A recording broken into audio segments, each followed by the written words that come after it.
Top a Day. I'm Clara Calvo bringing you your daily renewal. Today I am here with Retta Hamilton. Good morning, Retta. Good morning, Claire. So we had an interview about 2 years ago. Yes. And in that interview, it was a two-part series, and it was to discuss your journey with cancer. So here we are 2 years later. You're looking great, and from what I understand, you're feeling great. Yeah. So share with us what has these last 2 years, what did they entail? Basically, I'm an executive director of Amat Farm, and I still like to stay involved there, so I will become a board member shortly. I just accepted a position with Synergy Wellness. I'm the co-chair for the Nutrition Action Team for Community Gardens through the Guam Non-Communicable Diseases Consortium. I am part of the Quality of Life and Survivorship committee on the Guam Comprehensive Cancer Control Program, and that was a program that I recently joined this year.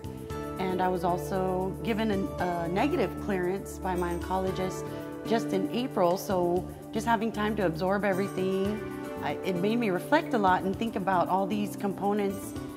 And I like to see variables because there are many that are involved in my journey, but the biggest one truly is it's all under this roof. Well, let me ask you this. What do you attribute, because basically when you say negative, can you explain what you mean by that? Negative is probably the only time you want to hear that word when it comes to cancer. Yeah. That's when it's positive. But Your markers show it's zero. And so I was elated, but I still haven't absorbed that. And this was coming from, did they give you a stage? Well, when I was initially diagnosed, I was stage 3. And breast. So I had it was poorly differentiated and ductal carcinoma, aggressive, and hormone receptive also. So I had to understand all of that stuff. But like I said, throughout my journey, I've tapped into a lot of very holistic and wellness resources, and that basically was my path. It's been my path. It was just amplified. So how has Select Care assisted you throughout this journey? Basically, I'm actually a beneficiary of a Select Care member, and with that, I basically took advantage of all the classes, programs. I'm talking yoga, bar sweat, whatever class I felt that I could do, the detoxes, the nourishment, the far infrared sauna. I mean, those are all huge and tremendously beneficial. So I'm sure there's a lot of viewers who are going through the road that you've been down.